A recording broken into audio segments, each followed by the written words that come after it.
ঠাকুর, মা, স্বামীজির শ্রীচরণে ভক্তিপূর্ণ প্রণাম জানিয়ে আজকের নিবেদন যুগপ্রবর্তক বিবেকানন্দ, স্বামী অপূর্বানন্দ। 1891 খ্রিস্টাব্দ।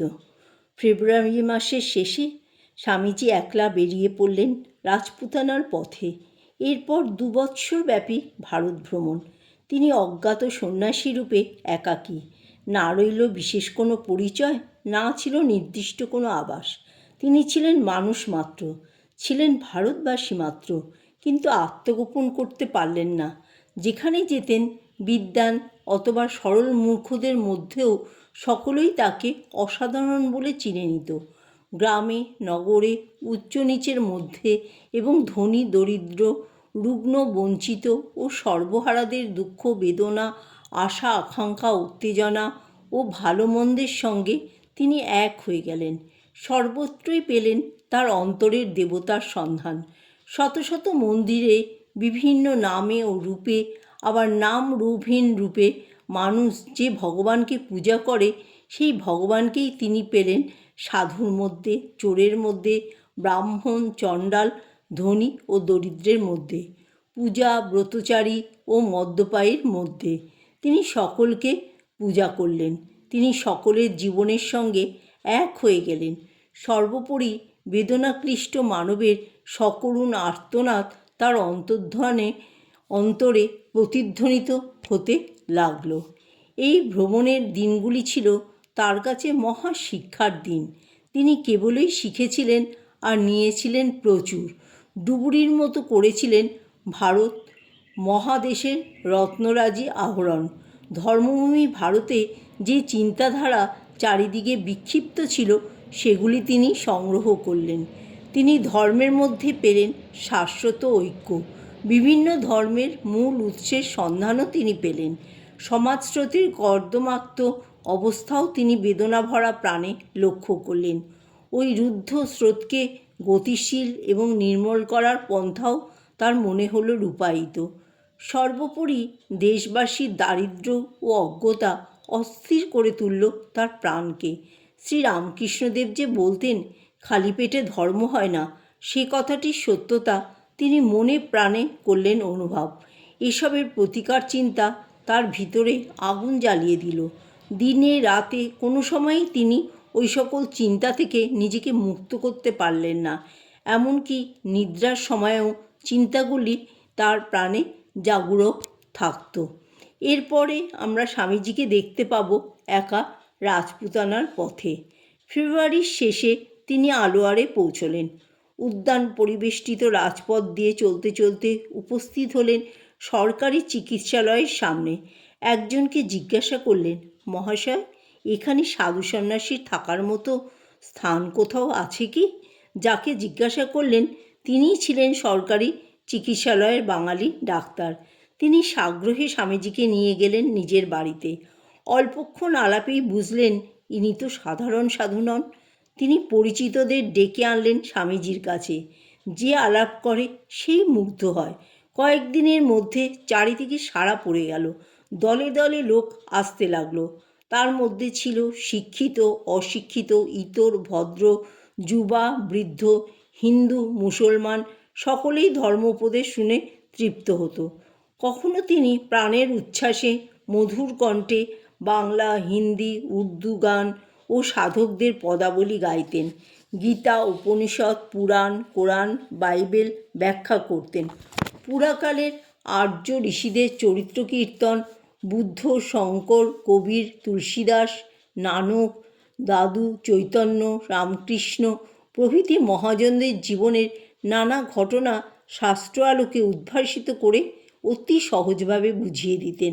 সকাল থেকে অনেক রাত পর্যন্ত বিভিন্ন স্তরের ধর্মপিপাসুদের আগমনে ডাক্তারবাবুর বাড়ি তীর্থস্থানে পরিণত হলো। অনেকেই তাকে নিজের বাড়িতে নিয়ে গিয়ে করতেন আলোচনা সভার আয়োজন। কয়েকদিনের মধ্যেই সর্বশাস্ত্রবেত্তা ওই আশ্চর্য সন্ন্যাসীর সংবাদ দেওয়ান মেজর রামচন্দ্রজির কানে পৌঁছিল। তিনি সাদরে স্বামীজিকে নিয়ে গেলেন নিজের বাড়িতে। যত আলাপ করেন ততই বিস্মিত হন। এমন পাণ্ডিত্য, ভুয়ো দর্শন ও তেজস্বিতা, সর্বত্যাগী, সবই অদ্ভুত। এই সন্ন্যাসীকে দিয়ে যদি মহারাজার জীবনে পরিবর্তন আনা সম্ভব হতো, ভাবলেন দেওয়ানজি। মহারাজা মঙ্গল সিং পুরোদস্তুর সাহেব, শিকার নিয়েই মত্ত, রাজকার্য কিছুই দেখাশোনা করেন না। মহারাজার কাছে সংবাদ গেল এক বিখ্যাত সাধু এসেছেন, চমৎকার ইংরেজি বলেন, তার শাস্ত্রজ্ঞান অসাধারণ, পাশ্চাত্য দর্শন তার কণ্ঠস্থ, মহাত্যাগী। কৌতূহলী হয়ে সাধুকে দেখতে এলেন মহারাজা, সঙ্গে কয়েকজন উচ্চপদস্থ রাজকর্মচারী। দু চার কথার পরেই মহারাজা জিজ্ঞাসা করলেন, শুনছি আপনি বড় বিদ্বান, ইচ্ছা করলেই তো বেশ প্রচুর রোজগার করতে পারেন, তা না করে ভিক্ষা করে বেড়াচ্ছেন কেন? স্বামীজি গম্ভীরভাবে উত্তর দিলেন, আপনি তো দেশের রাজা, রাজকার্য অবহেলা করে সাহেবদের সঙ্গে শুধু শিকার খেলে বেড়ান কেন? রাজকর্মচারীরা প্রমাদ গুনলেন। মহারাজাও স্তব্ধ হয়ে রইলেন। খানিক পরে মাথা না তুলেই বললেন, কেন করি তা ঠিক বলতে পারিনি, তবে হ্যাঁ, ভালো লাগে তাই করি। স্বামীজিও ঈষৎ হাস্য করে বললেন, আপনি যেমন ভালো লাগে বলে করেন, আমিও তেমনি ভালো লাগে বলে সন্ন্যাসী হয়েছি। শুনে চুপ হয়ে গেলেন মহারাজা। একটু পরে জিজ্ঞাসা করলেন, এই যে সকলে মূর্তি পূজা করে, ওতে কিন্তু আমার মোটেই বিশ্বাস নেই, তাহলে আমার কি দশা হবে? একটু বিদ্রূপের হাসিও হাসলেন। স্বামীজি বললেন, মহারাজ বোধহয় রহস্য করছেন। মহারাজা, না স্বামীজি, মোটেই নয়। দেখুন, বাস্তবিকই আমি কাঠ, মাটি, পাথর বা ধাতু নির্মিত মূর্তি পূজা করতে পারিনি। এতে কি আমার জন্মান্তরে অধোগতি হবে? স্বামীজি স্তব্ধ হয়ে রইলেন। সামনের দেয়ালে মহারাজের ছবি টাঙানো ছিল, সেখানে নামাবার আদেশ দিলেন। পরে ছবিটি নিজের হাতে নিয়ে তিনি জিজ্ঞাসা করলেন, এ কার ছবি? দেওয়ানজি উত্তরে জানালেন যে মহারাজার ছবি। অকস্মাৎ স্বামীজি গম্ভীর স্বরে বললেন, দেওয়ানজি, এই চিত্রের উপর থুতু ফেলুন। সকলেই স্তম্ভিত। সন্ন্যাসী কি উন্মাদ? স্বামীজি কিন্তু আরও দৃঢ়স্বরে বললেন, আপনারা যে কেউ এই ছবির উপর থুতু ফেলুন। সকলেই স্তব্ধ। গম্ভীর পরিবেশের সৃষ্টি হলো। একটা আকস্মিক দুর্যোগ যেন ঘনিয়ে এসেছে। ভয়ে জড়সড় সকলে। এমন সময় স্বামীজি বজ্রগম্ভীর স্বরে বললেন, এ কি, এ তো একখানা কাগজ মাত্র, এতে থুতু ফেলতে আপনাদের এত সংকোচ কেন? দেওয়ানজি ভয়ে ভয়ে বললেন, স্বামীজি, আপনি এ কী আদেশ করছেন? এ যে আমাদের মহারাজার ছবি। তখন স্বামীজি মহারাজকে সম্বোধন করে বললেন, দেখুন মহারাজ, যদি এই চিত্রটি আপনি নন, কিন্তু এর দিকে দৃষ্টি পড়লেই আপনার স্মৃতি মনে জেগে ওঠে, তাই তো মহারাজার মতো এই ছবিকে সম্মান দেখানো হয়। তেমনি ভগবত ভক্ত প্রস্তরাদি নির্মিত মূর্তিকে ভগবানের প্রতীক জ্ঞানে পূজা করেন। ওই পূজা ভগবানেরই পূজা, মূর্তির পূজা নয়। এই হলো প্রতীক উপাসনার সারতত্ত্ব। মূর্তি পুজো কখনো বলে না, হে প্রস্তুর, আমি তোমার উপাসনা করি।